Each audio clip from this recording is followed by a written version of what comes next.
Primero que hago poderoso medir el tamaño de los niños. Si veo una sugerencia general de otro, yo estoy seguro que el aumento de la población hoy en día existe una serie de tratamientos que hacen los vasculares por los malos de tipo de tratamiento, donde algunos colocan el stent, no hacen balones dilatadores que dilatan el tratamiento. Pero bien, de todas maneras, aquí tenemos como causa de hipertensión renal importante la causa del esclerosis de la displasia y el estudio con la cual nosotros verificamos una angiografía, una angiotomografía o una angioresonancia magnética. Un derecho que tenemos fíjense aquí la zona controvertida del riñón. La angioresonancia magnética. Tenemos una sensibilidad del 100% y una especificidad del 93-95%. Tenemos 4 grados de estenosis, 0% normal, menos del 50% leve, 50-75 grados y más del 75% grave. Jóvenes, la angioresonancia es un estudio efectivo, por supuesto que sí, pero la dificultad es el dinero. Entonces, mucho más económico que la comparar nos sale una angio.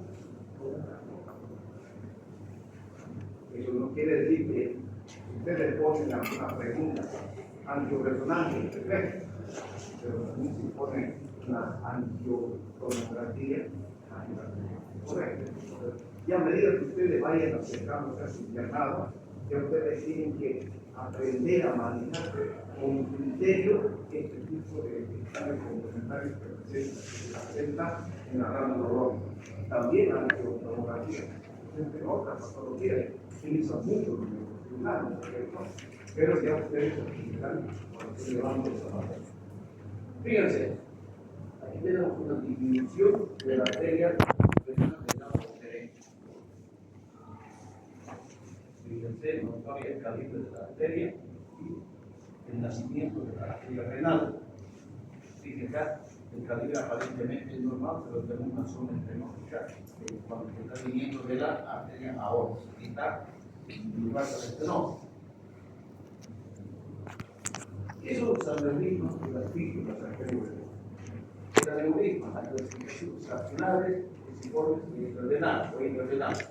La causa más frecuente es la esclerosis y otras causas, la fibrodisplasia de la mente, de la túnica media, la agitación, la neumatosis y el síndrome de Ehlers-Danlos.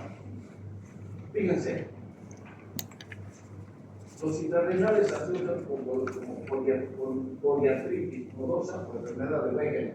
Fíjense, tenemos una zona importante de falta de sustentación. Aquí miren, solamente este es el segundo que no está comprometido. Todo lo demás está comprometido. Así más o menos, cuando ustedes vean la línea, así se ve, siempre cuando vean, ya vamos a ir comenzando a observar las placas radiográficas, siempre comparen el hemiabdomen derecho con el hemiabdomen izquierdo, que nos corresponde a la parte neurológica. Comparen el riñón que está derecho y aquí está el izquierdo, y ahí van a encontrar las respuestas. ¿De acuerdo?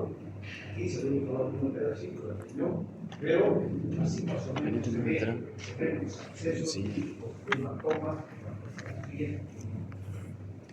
Acá las más importantes, ¿cierto? El compromiso. La fístula, tenemos fístulas congénitas y adquiridas. Las causas, traumatismo penetrante, cirugía, tumores de proceso inflamatorio. ¿Qué quiere decir?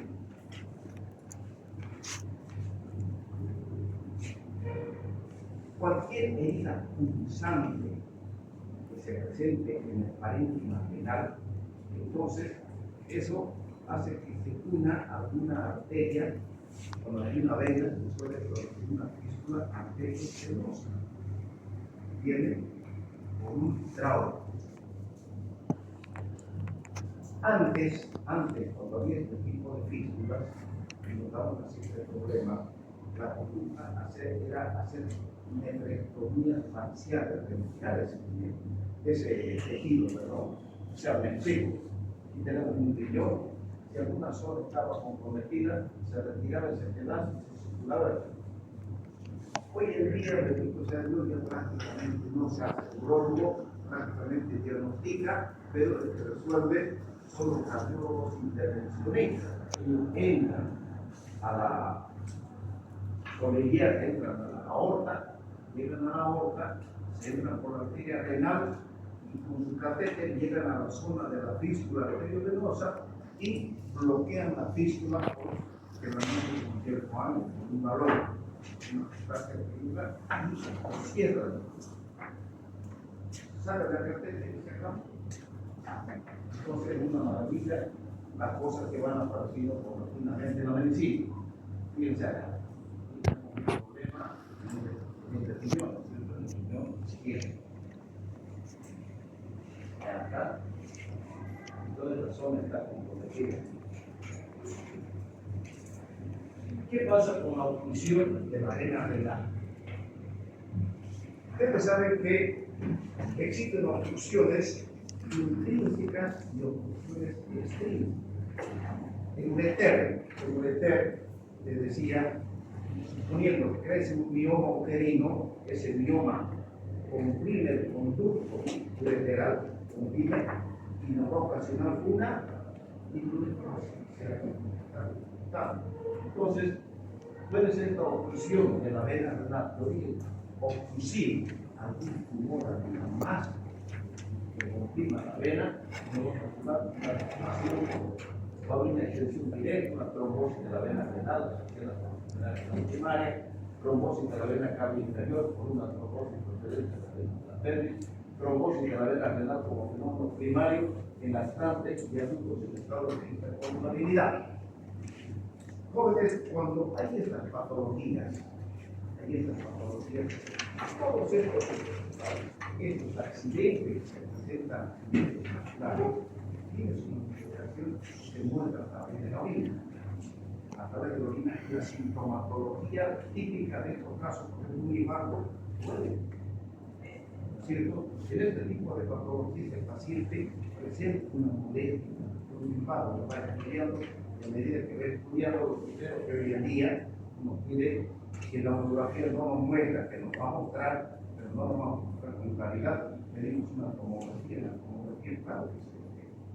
Entonces nosotros vamos a dar el diagnóstico, pero lo reitero, eso no está, esa solución no está en las manos del cirujano urólogo, está en manos del problema venoso, en manos del cirujano vascular. Ya, desde la vena, fíjense con su obstrucción en la luz de la vena renal, ¿cierto? Igual aquí.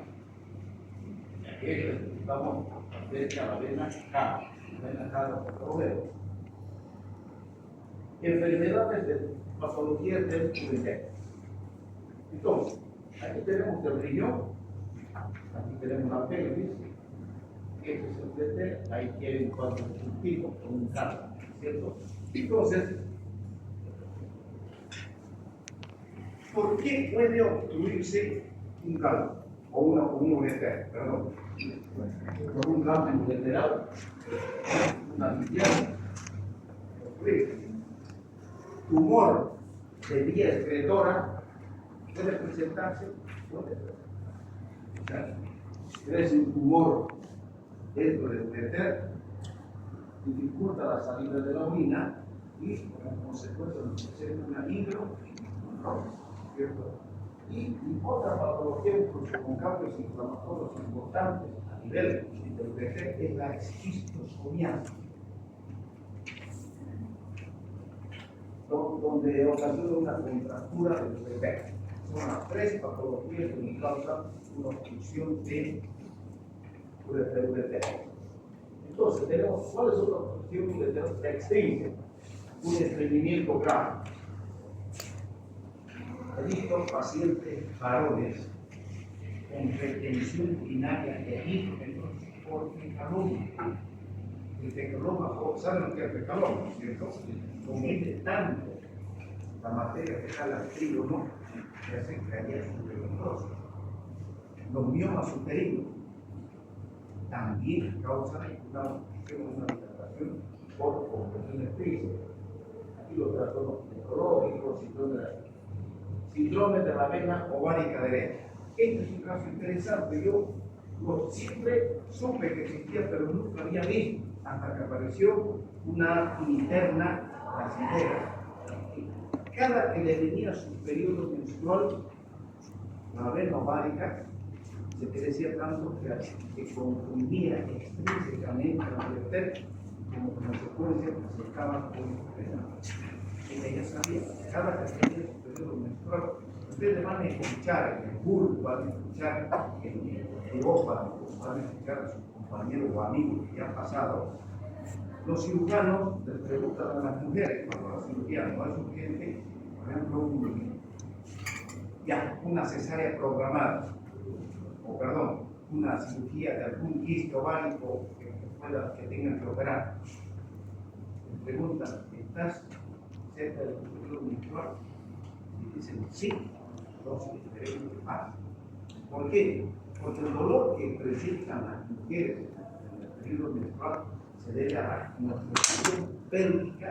Las venas jóvenes se presentan en el dedo. Entonces, cuando son jovencitas, ustedes saben los dolores, cómo vienen los dolores en el periodo menstrual, ¿cierto? La constricción pelviana. Y a medida que ya se hacen más jovencitos, aumentando la edad, ya los dolores van disminuyendo. Así. Luego tenemos una reivindicación neoclásica. Como puede consumir una microbiología pélvica. Me explico. Cuando hablemos nosotros de cáncer de testículo, el cáncer se da principalmente en los niños de 13 años para adelante, gente joven. Ustedes están en el periodo, en la edad donde pueden presentar un cáncer de testículo, claro. Entonces, hay un tumor maldito, el más chiquitito adulto que se transmite, se llama TOR. Ese da metástasis temprana y el paciente lo que presenta es dolores muy mal. ¿Por qué? Porque los ganglios, la cadena ganglionar, va por el retroperitoneum, crece el ganglio, comprime el ureter, como compresión del ureter, y la peritoneum y tiene un tumor. ¿Entienden? Luego tenemos las lesiones ureterales laterales, o sea, causadas por un cirujano. Les voy a mostrar infinidad de radiografías hechas en el Hospital San Juan de Dios, operadas por nuestra zona, porque de la maternidad, los ginecólogos a veces sin que él diga en el ureter, lo diga, y la orina no pasa del riñón a la vejiga. Y la mujer pasa la anestesia y comienza a presentar un dolor intenso. Que antes no presentaba. Entonces uno indaga sobre la historia clínica, pide la ecografía, ya sabe, hidrometros, y ya está en orden. Y lo que tenemos que hacer es, dependiendo del lugar, de la localización de la ligadura, o hacemos una anastomosis peritoneal o hacemos un implante de grado medical. ¿Entiendo? Si está en el tercio medio, superior o tercio.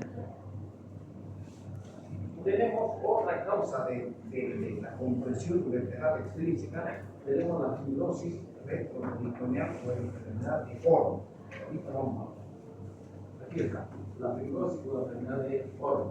Es una fascitis del retroperitoneum que hace que se ocasione un proceso inflamatorio y en el retroperitoneum ese tejido inflamatorio se prende al retroperitoneum y comienza a apretar, a retraer y lo agarra a crecer y prácticamente lo va cerrando. Como consecuencia se presenta una hidronefrosis bilateral acompañada de un renal. Al comienzo los tratamientos para esta enfermedad son corticoides antiinflamatorios, pero esos no curan. Entonces el tratamiento es quirúrgico. Ustedes saben que el ureter está en el retroperitoneum. Para curar esta enfermedad, para evitar sacar riñones y hacer una cirugía verdad, nosotros lo que hacemos es abrir el retroperitoneum y el ureter lo colocamos dentro de la puerta. ¿Ese? ¿Ya? Diga. ¿Cuáles son las causas? Tenemos enfermedades malignas, tenemos la enfermedad de Hodgkin, carcinoma de mama y carcinoma de colon como causa importante. Estos jóvenes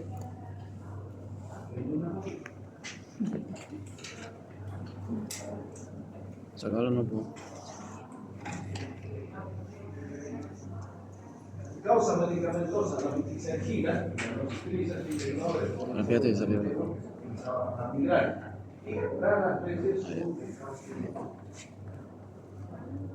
clínicamente presenta infecciones raras, hay dolor en la región lumbar, hay un malestar importante, hay una pérdida de peso, hay una molestia, se presenta y por supuesto, si se comprimen los dos ureteros, hay hidronefrosis, tiene que aumentarla y lleva a una crisis renal. ¿Cómo diagnostico? Mediante una ecografía escritora, una ecografía retrógrada, porque puedo enviar de abajo hacia arriba contrario, ¿cierto? O bien la ecografía me va a mostrar la hidronefrosis, pero el tratamiento en sí es mediante un estudio conjuntal. Tenemos la tomografía, la resonancia y la tomografía con el positrón.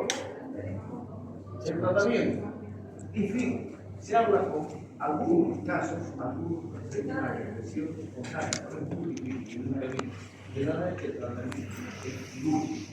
Les decía, se utiliza corticoides, se hace una biopsia del tejido fibroso, rara vez se realiza autotrasplante. ¿Qué decía autotrasplante?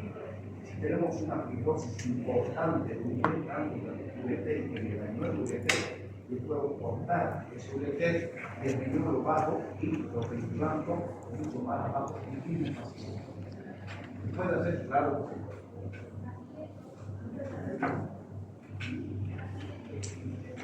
Patologías secundarias a una enfermedad maligna.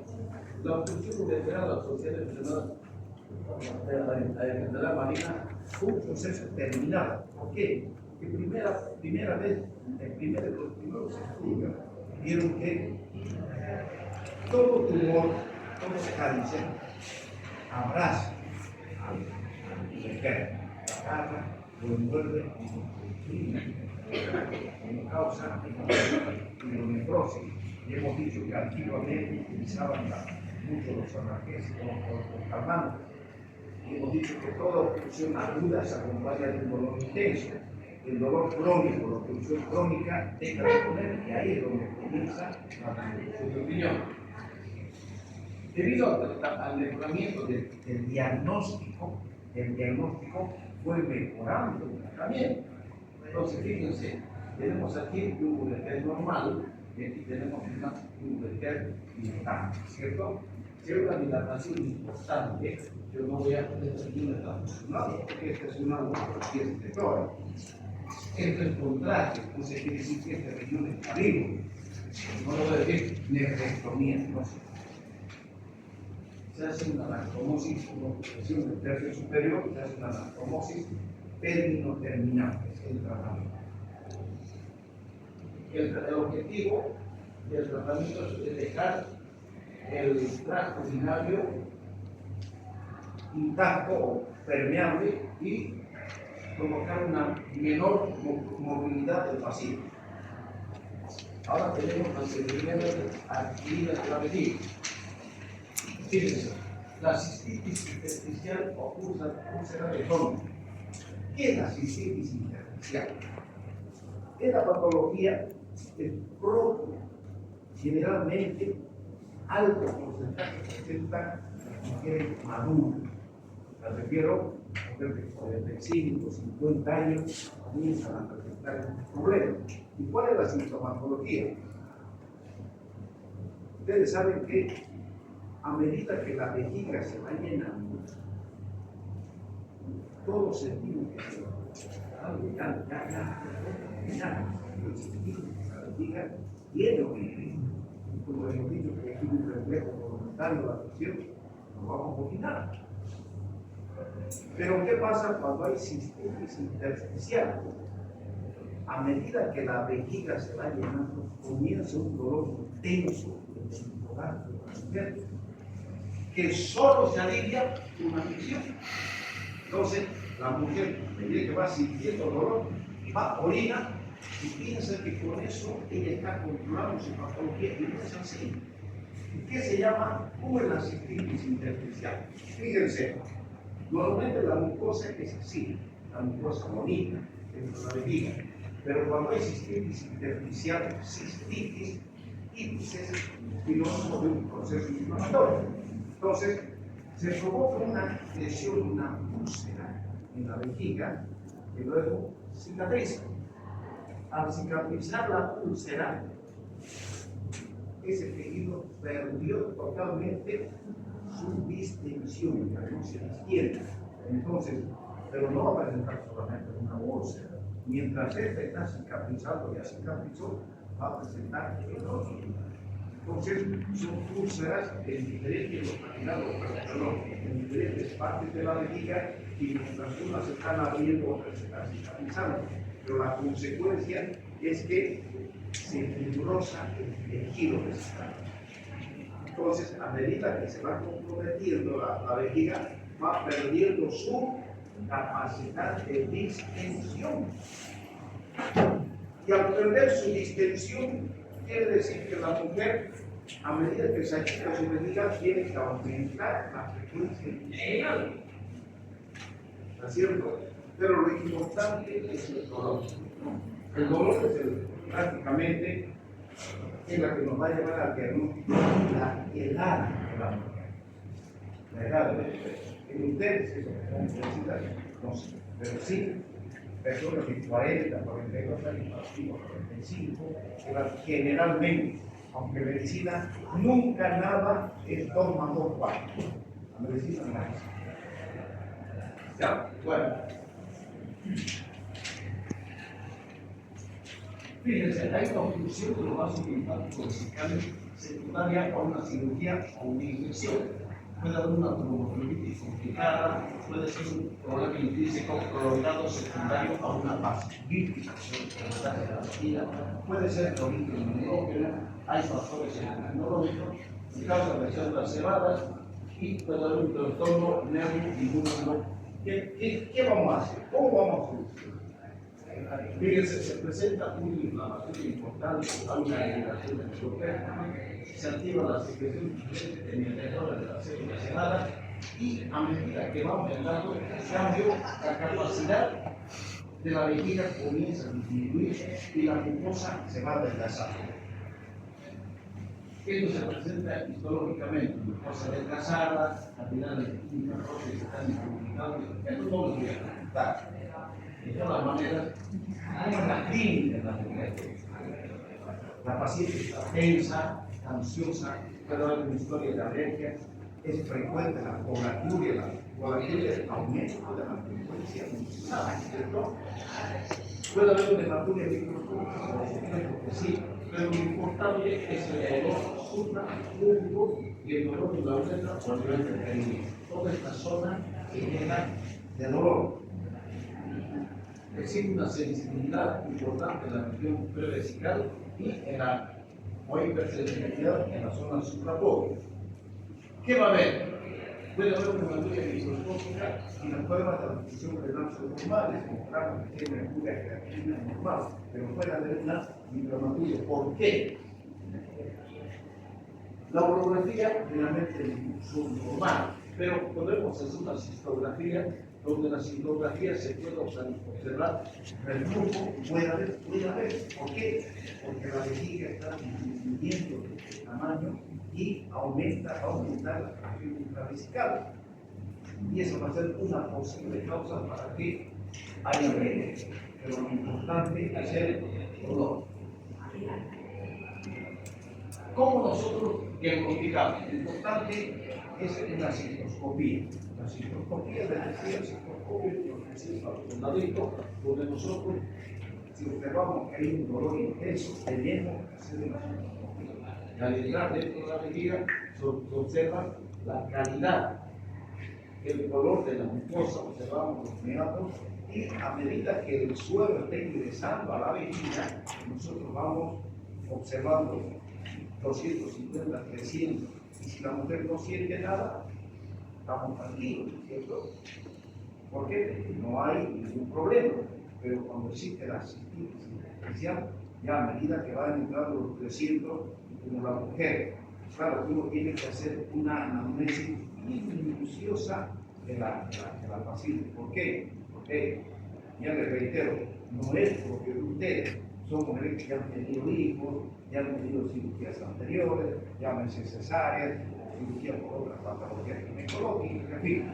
Entonces uno ya va esperando qué va a pasar cuando esté entrando, llegando a los 250 centímetros cúbicos. Ya la mujer se comienza a poner incómoda por el dolor que siente. ¿Con qué patología puede hacer un diagnóstico diferencial? Con una ulceración cuando hay cuerpos en la vejiga o úlceras vescinales que sostienen el paciente que vive en el área D, que está la esquistosomiasis. La esquistosomiasis no puede ser confundida con esta patología. Complicaciones: estenosis ureteral gradual, por supuesto. A medida que la patología va aumentando, me puede sonar los neatos, ¿cierto? Y se presenta un reflujo como secuela. Tratamiento. Bien, para esta patología se han hecho una serie de investigaciones, se ha destinado alcohol de 100 gramos, nada. Y cuando yo estaba haciendo la especialidad, ahí lo vi que un equipo de los hospitales crearon ellos una especie de cóctel. Cóctel es cuando se mezclan varios tragos, ¿cierto? Entonces, ¿qué hicieron? Agarraron, primeramente, esto no les voy a preguntar, pero para que ustedes tengan una idea, se hacían dilataciones hidráulicas. ¿Qué quiere decir? Esta señorita que tenía cistitis intersticial, poníamos en posición ginecológica y se hacía una sedación y forzábamos la introducción de un suelo de 1 litro, por decirlo. Entonces, ella estaba sedada, porque así, consciente de dolor, ¿no es cierto? Entonces, provocábamos una sobredistensión vesical. Y eso la haría, ¿por qué? Porque rompía, no es romper, no cerrar, pero se provocaba alguna lesión en la mucosa de la vejiga, que la mucosa se abría y eso permitía cierto alivio en el momento de la distensión. Pero era un tratamiento que duraba poco tiempo. Entonces, lo que hicieron fue que comenzaron a mezclar, fíjense, utilizaron antihistamínicos, se utilizaron la silocaína, se coloca silocaína, se coloca ocasional, hoy en día existe el dimetilsulfóxido, que es un líquido que preparan en la farmacia de manipulación. Se utiliza la heparina, fíjense, la heparina, algún corticoide, aquí está la prednisona, aquí tenemos el dimetilsulfóxido, y ahí, más un poco de suero, nosotros ya con este cóctel preparado, primero colocamos dentro de la vejiga y ahí le aumentamos suero fisiológico y la paciente está sedada. Entonces provocamos una sobredistensión, pero con todos los medicamentos presentes, principalmente el sulfóxido, que hace que la vejiga por dentro se raje, se rompa, y al romperse se provoca una ruptura, que puede haber hematuria, por supuesto que sí, debe levantar con una sonda de 3 días. Al provocar esa sobredistensión, tenemos heparina, tenemos corticoides para combatir el proceso inflamatorio, tenemos antihistamínicos, tenemos la silocaína que se utiliza a 2% sin antihistamínicos, también está en este cóctel, y el dimetilsulfóxido. Con estos jóvenes se hace, antes se tenía que hacer anestesia, ya no ahora con una sedación, se le pone un poquito de un veneno en la vena, se duerma la mujer, se provoca distensión, y un pies de sonda y la mujer permanece por lo menos, y esto se hace una vez por semana, hasta que la paciente soporte la vejiga sin dolor por lo menos 24. Si la mujer va tolerando, entonces el tratamiento se va haciendo más espacial, ya no cada semana, sino cada 15 días o cada 3 semanas, pero esa sobreintención se tiene que realizar. Este tratamiento nos da muy buen resultado para el tratamiento de la cistitis intersticial. Esto no les voy a preguntar, no les voy a decir cuál se utiliza para el tratamiento, sino que no quiero que ustedes, al hablar de cistitis intersticial, se queden con ese gusanito de saber cómo se trata. ¿Por qué? Porque ustedes ya están mayorcitas y deben tener alguna mamá, alguna hermana o alguna persona que esté en esa edad y puede tener esta patología. Claro. Síntomas claros donde no se van a equivocar. A medida que la vejiga se llena, comienza el dolor enorme. Entonces esa mujer va a orinar y se alivia. Y ustedes preguntan, se llena y orina y se siente el cáncer. Ya está. ¿Cómo diagnostico? No solamente mirando, es un diagnóstico histopatológico donde yo con una biopsia, con una pinza de biopsia, voy a sacar un pedacito y mando y él me va a poner el diagnóstico de una cistitis intersticial. Ahora ya está completo, ¿cierto? Tratamientos se dan en general, desinfección para antibióticos. Bueno, la mayoría de los pacientes responden a las medidas anteriores, o sea, es tratable esta patología. Ahora vamos a hablar de incontinencia urinaria. ¿Puede haber incontinencia urinaria en el hombre? Por supuesto.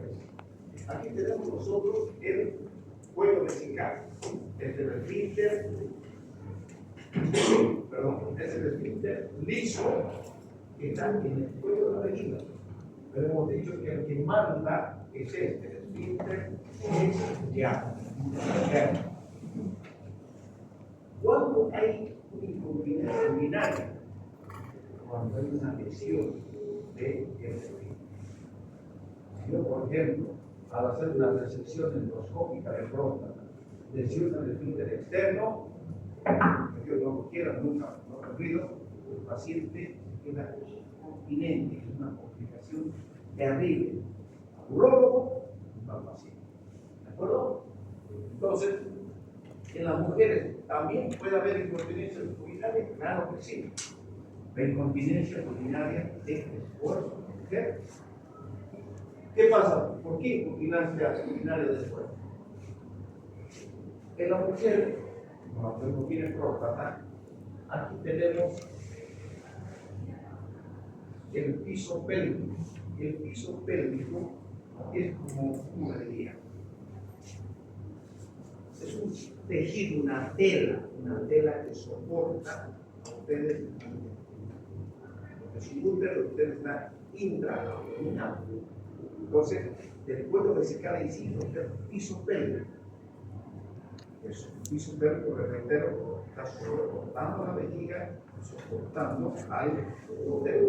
Y ustedes, jovencitas, tienen el peso y hace que su útero esté arriba. Por eso es que las infecciones urinarias de ustedes es muy difícil que se presenten. ¿Por qué?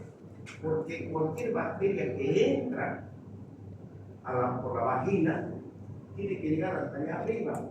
Y la hiperacidez vaginal prácticamente lo destruye a la mujer. Es un buen mecanismo. Pero ¿qué pasa? Cuando tienen hijos,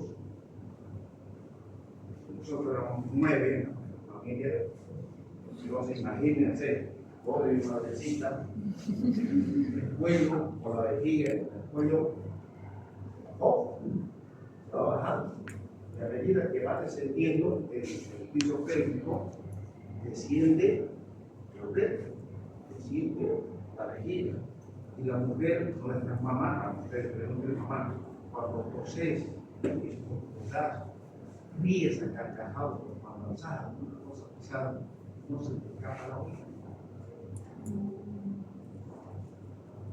Ustedes son los causantes, bueno. Nosotros somos los causantes. Entonces, ¿tiene un tratamiento? Claro, ¿cierto? Pero es una incontinencia urinaria que puede haber también un daño de interior en la mujer, puede haber, quedarse incontinencia, puede quedarse incontinente. Entonces, la incontinencia urinaria es terrible cuando ni la mujer ni el hombre se dejan. Ahí nos muestra o significa que hay una lesión de los esfínteres. Entonces, claro, que se soluciona así. ¿Por qué? Porque hoy en día ya existen esfínteres artificiales para colocar tanto a la mujer como al hombre. De que cuesta un poquito, cuesta, pero se encuentra nada. ¿Ya? Siga. Aquí está, control urinario, mediante esfínter artificial, se produjo un contagio rectangular. El agente paraductal. ¿Qué quiere decir? Nosotros, en la mujer, de todos los tratamientos, antes no había la máquina, entonces nosotros teníamos que entrar, abrir, hacer una incisión umbilical, llegar al cuerpo pélvico y tenía que agarrar, metía mi dedo a la vagina y tenía que dar puntos a la vagina. Problema, porque la vagina es tejido duro, grueso, fibroso, resistente. Daba puntos en la vagina y o sea, puntos para uretrales. O sea, está la uretra de la mujer y entonces yo doy un punto aquí en la vagina y otro punto aquí en la vagina para, quiere decir, a los lados. Entonces eso se lo levanta y aquí detrás de la sífilis tenemos un ligamento, una cuca. Y ahí vamos con la nuca al cupe y suspendemos la vejiga y nos fijamos al cupe. Y un secretito más que aprendí cuando estaba en San Pablo, agarraba la mucosa, entraba a través del músculo que entraba ahí, metía un cabo y le agarraba la serosa de la vejiga y lo fijaba, entonces estaba completamente fijada. ¿No? Entonces, pero toda esa tipo de cirugías solamente duraban 4, máximo 5 años. ¿Por qué? Porque la mujer a medida que va haciéndose más viejita, cambia el tejido, ¿cierto? Se hace más requecó. ¿Saben lo que es requecó? Son camas y no saben lo que es requecó. A ver, entonces provincias tienen que ser gente. Yo lo aprendí en lo correcto, ya no lo correcto. Requecó es cuando es realmente. Entonces, por ese motivo, estas cirugías duraban 4 o 5 años. Entonces, ya vinieron otras técnicas, utilizando la valla de mar. Hoy día, prácticamente es una maravilla. Hoy día lo opero y mañana en su casa. Se pone una posición ginecológica, se coloca una malla de mar por debajo, se lo fija y solito un día, al día siguiente con su manita a su casa. Prácticamente son técnicas que usan mucho. ¿Quién enmureces? ¿Han escuchado esa palabra? La enmureces es una fricción involuntaria durante la noche. Y los niños mojan la cama, ¿cierto? ¿Cuántos de aquí entre hombres y mujeres no han nacido rinones cuando eran niños? Yo tenía lamentablemente no estaba en eso. Yo metí la pata y me casé como lo decía Jesús, mi mujer estaba embarazada. Entonces, cuando nació el hijo, y se me salió y me dijo, y no. Entonces, existían algunas tabletas, pero no existían los tratamientos hoy en día. Primero hay que reeducar. Entonces, mi mujer, el último que duerma, tiene que hacerlo orinar. Entonces, la noche, nada, orinábamos una semana, ella una semana y porque los dos teníamos, ¿cierto? Entonces, pero hoy en día ya existe el tratamiento para esto, son mucho más efectivos. Antes comenzamos con teníamos que educar la vejiga. Entonces ya los conceptos y lo cambiaron. ¿Qué pasa? Se presenta, ¿por qué? Porque cuando los niños, cuando el hijo es único y viene otro niño, entonces la atención cambia, ¿no es cierto? Más le dedican a veces más tiempo, más atención al vecino, tiene cierto celo. Uno. Dos, puede ser de origen traumático. ¿Cuándo se traumatiza un niño? Un niño, su héroe es su padre. Y en la noche viene chupado, borracho, grita, y a veces son guajeadores, hace el escándalo, le pegan a la mujer y tiene que estar mirando a su Eva. Bueno, se traumatiza tanto que cuando a partir de ahí los niños, todo el mundo escucha con el padre. Entonces, el escuchar la voz del padre ya tiene trauma psicológico, automáticamente se orina. El miedo hace que se orine, por supuesto que sí. ¿Han visto la película El Gladiador? Cuando está saliendo a la orina, a la arena a pelear, uno de detrás se orina en peligro, ¿cierto? El miedo hace que se orine, por supuesto. Entonces, los niños también, el miedo, cuando van a dormir en una casa que no es su casa, pueden resultar en. Entonces, el 50% de estos niños que presentan enuresis se debe a la falta de maduración del sistema nervioso que prácticamente inerva toda la vejiga infantil. Entonces, uno les va reeducando, les hace su medicación y los niños paulatinamente, a medida que van creciendo, el medicamento evita que se orinen en la cama y el niño a medida que va creciendo va madurando todo el sistema nervioso que va a la vejiga y de pronto venga la vejiga. Hay la psicodinámica, el entrenamiento del control lexical, que decía, el intentarlo antes de este tipo de circunstancias puede ser perjudicial, si no se le da enseñanza a niños quizás de esa, bueno, o sea, resumiendo, resumiendo, no le voy a dar a mi hijo, un niño, tomar Coca-Cola, tomar café, tomar té. No, pues lógico, a partir de las 6 de la tarde no lo voy a decir llegar a pelear, sino, no, evitemos de estar mucho, ustedes tomen sus 2 vasos de agua y hasta el día siguiente no orinen, qué belleza. En nosotros los viejos, si tomamos mucho líquido, tenemos que levantar. ¿Por qué? Porque ya la próstata ya nos está cocheando, ¿verdad? Entonces, se le toca. Pero se deja eso. Aquí el nacimiento de un hermano, una enfermedad aguda, el estrés fisiológico, psicológico, principalmente el estrés psicológico de los niños, ocasiona. Cuando yo veo a un niño con enuresis, lo primerito que hago es, si no hay algún problema, primero congelo. Si no hay nada, no hay infección, ya comienzo a mirarme tan al padre, buscarle, será este grandísimo, no siempre papá, padre, entonces, no vieron porque hay padres que son cariñosos y hay mujeres que son sumamente posesivas. Al ver ustedes en su práctica clínica, llega el hombre y la mujer, y en vez que hable el hombre y la mujer, lo trae a mi marido doctor. Ya comenzó ella a hablar. Esa primera intervención ya me dice ante quién estoy, o cómo más o menos en la vida de la pareja.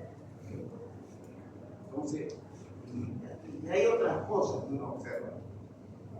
La mujer de su casa no tiene buena mañana, ¿verdad? Y que agarra, se ve que trabaja, no está pensando en idea. Cambio la que es posesiva, le va hacia abajo. Aprendan a ser observadores, aprendan a mirar allá.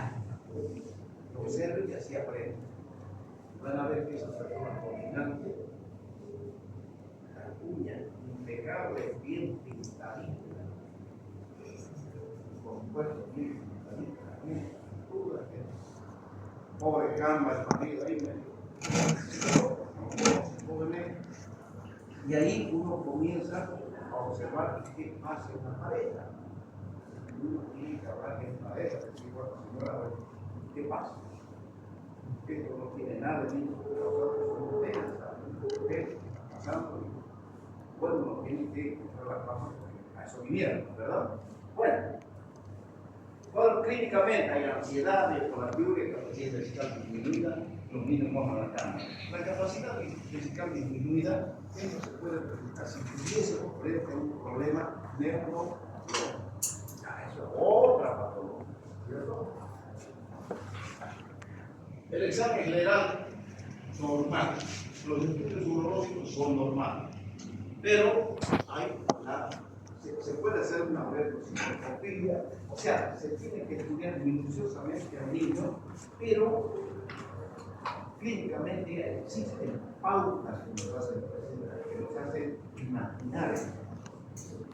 Siempre pregunte la palabra, ¿desde cuándo? ¿Cómo? Si la mamá le dice, siempre se vino doctor, entonces eso viene de antes. Pero si dice, mire, estaba bien, el niño no se orinaba, pero de pronto comenzó a orinar.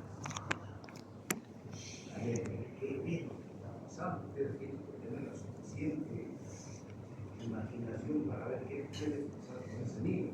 Primero, ¿ustedes los dos trabajan? Sí. Bueno, ¿qué está pasando? La mamá va a trabajar. Y yo decía, si el papá trabaja, se quedan con la empleada, ¿no? Pero ahí tienen la empleada. Existen, ustedes saben las cosas que pueden pasar bien. Entonces, todo eso ustedes tienen que imaginar.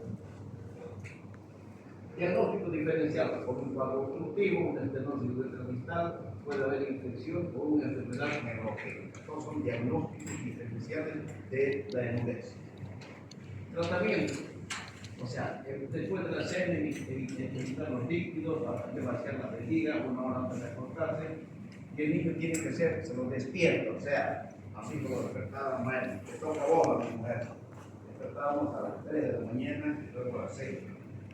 Luego fuimos a los 15 días, que no eran las 3 de la mañana, a las 4 de la mañana, había que poner el despertador.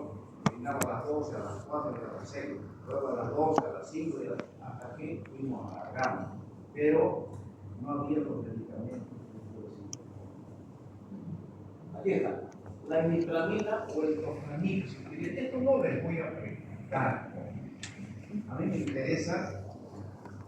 Ustedes son estudiantes de medicina, pero tienen que tener conocimientos generales de alguna patología. No quiero que ustedes sean neurólogos, ¿no? Tengan conocimiento, tengan la cultura como para cuando lleguen al internado decir, sí, yo sé. Sabemos que es esta patología ya. ¿Entienden? Ustedes sepan responder las preguntas que les hagan, preguntas generales, y me quedo feliz con ustedes. Cuerpos extraños en la vejiga y en la oreja. Esto vamos a ver, jóvenes, en vivo, en directo. Tengo un paciente y les voy a mostrar lo que estoy viendo. Era radiotécnico y un destornillador de rutina, con eso se masturbaba y se le entró. Después tuve que sacar y lo tengo bien documentado. Eso no ocurre solamente es una conocida mía, no es nada que ver conmigo, antes de barrio, se masturbó con una olla, una cortina, y se le entró a la medida. Entonces, ¿qué pensarán por usted? Entonces se le entró y le dio, porque para sacar un cuerpo extraño nosotros tenemos la pinza de la cabeza, o sea, las medidas